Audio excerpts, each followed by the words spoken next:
আসসালামু আলাইকুম। কেমন আছেন সবাই? আমরা আলহামদুলিল্লাহ ভালো আছি। যে বাজার নিয়েছে যে হলুদ কপি কে কে দেখেছেন? হলুদ কপি, ব্রোকলি, আলু, এটা মহিষের মাংস, সিমের বিচি। আর এই তো আমার শাশুড়ি আমার মা বসে বসে কাঁচামরিচের বোটা ফেলে এভাবে বসে বসে শাক বাছে। আমি সিমের বিচিগুলো এই যে হালকা গরম পানিতে উষ্ণ গরম পানিতে একটু ভাপ দিয়ে দিব। এই বিচিগুলো আম্মা আর আমার মা বেছে নেবে। বাসায় মানুষ থাকলে আর কোনো চিন্তা নেই। আসলে খুব ভালো লাগে, রান্নাবান্না করতেও ভালো লাগে, খাওয়াতেও ভালো লাগে। আর বেশি মানুষ, বাড়িটা গম গম করে, একদম গ্রামের মানুষ বাড়ির মতন।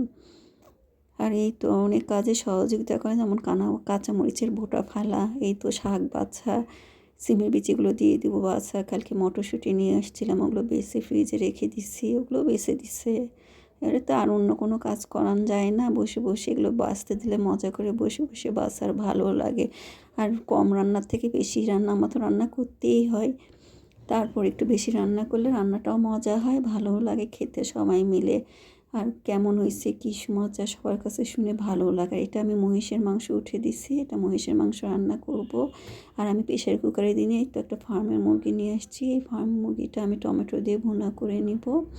আর এই মাংসটা আমার একদিকে হচ্ছে আর আমি এদিকে সব কাজ করে নিচ্ছি, কষিয়ে কষিয়ে রান্না করবো। আর এই ছোটো রসুন নাই, তাই এই বড় রসুনগুলোই দিলাম। আর ছোটো ছোটো রসুনগুলো এখন খালি পোকা পোকা, এই জন্য এই রসুনগুলো দিয়ে রান্না করছি। আর মাংস খাওয়ার আগে সবাই রসুন খুঁজে শুরু করে, তো আমি বড়গুলোই দিয়ে, সাধারণত আমরা এত বড় বড় রসুন মাংস তো দিয়ে খাই না, তো আজকে দিয়ে দেখলাম কেমন লাগার। এই তো এটা একটা সবজি হবে, ওই জন্য এটা ডাইনিং টেবিলে নিয়ে আসছে।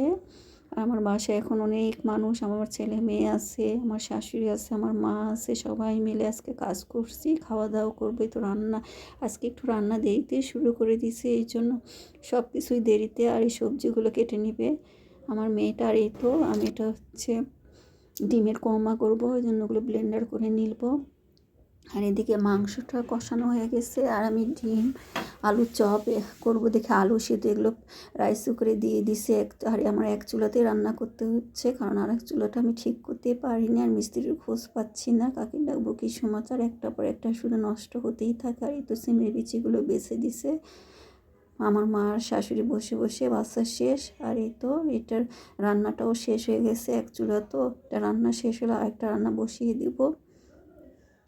আর গ্যাসের চুলায় রান্না করে করে ইন্ডাকশান চুলাতে রান্না করতে ভালোও লাগে না, অনেক দেরি। আর এদের বেরেস্তাটা করে উঠিয়ে রাখলাম। আর এখানে আমি টমেটো দিয়ে দিছি, হালকা পেঁয়াজ নিয়ে। আর যেহেতু মশলার মধ্যে আমার পেঁয়াজ বাটা আছে, কোনো সমস্যা নেই। পেঁয়াজ, আদা, রসুন, জিরা, ধনিয়া এই তো দিয়ে একবারে কষিয়ে নিলাম। আর এই তো গরম মশলা দিব। আর টমেটো দিলে দেখবেন মশলাটাও কম লাগে, আর একটু সস ভাব হয়। একটু টমেটো দিয়ে একটু চিনি দিয়ে রান্না করলে একদম মনে হয় যে সস দিয়ে, একটু ভিনেগার দিয়ে দিন না লেবুর রস, তাহলে দেখবেন মনে হবে যে সস দিয়ে রান্না করা মুরগির মাংস।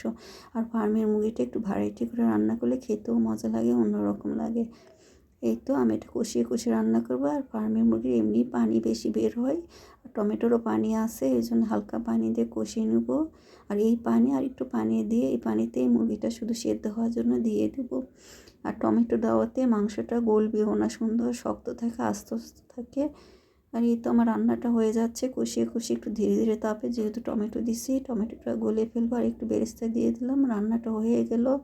আর এই ফার্মের মুরগি রান্না করতে বেশিটা সময়ও লাগেনি, তো আলু সিদ্ধ করে বেছে এই যে সুন্দর করে মতি নিসার ঘরে যাওয়া ছিল, ধনিয়া পাতা ছিল না, এই বেরেস্তা দিয়ে আর একটু মাংস নিয়ে ঝুড়ি করে কেটে দিছে, আর একটু গোলমরিচের গুঁড়া, কাঁচামরিচ কুচি দিয়ে মেখে নিলাম।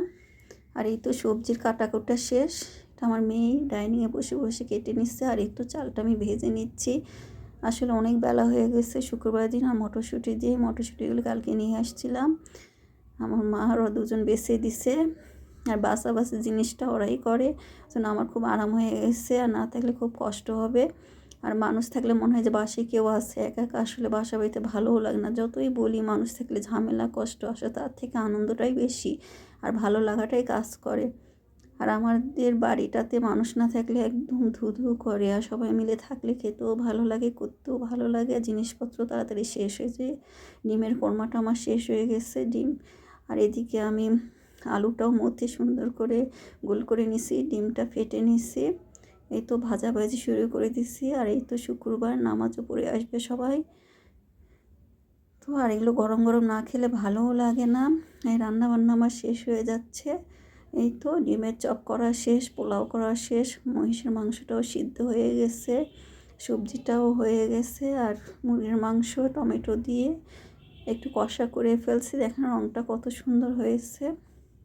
এই তো আজকে আমাদের রান্না বান্না খাওয়া দাওয়া। তো রান্না করতে অনেকটা দেরি হয়ে গেছে। তো ভালো থাকবেন, আমাদের জন্য দোয়া করবেন। আল্লাহ হাফেজ।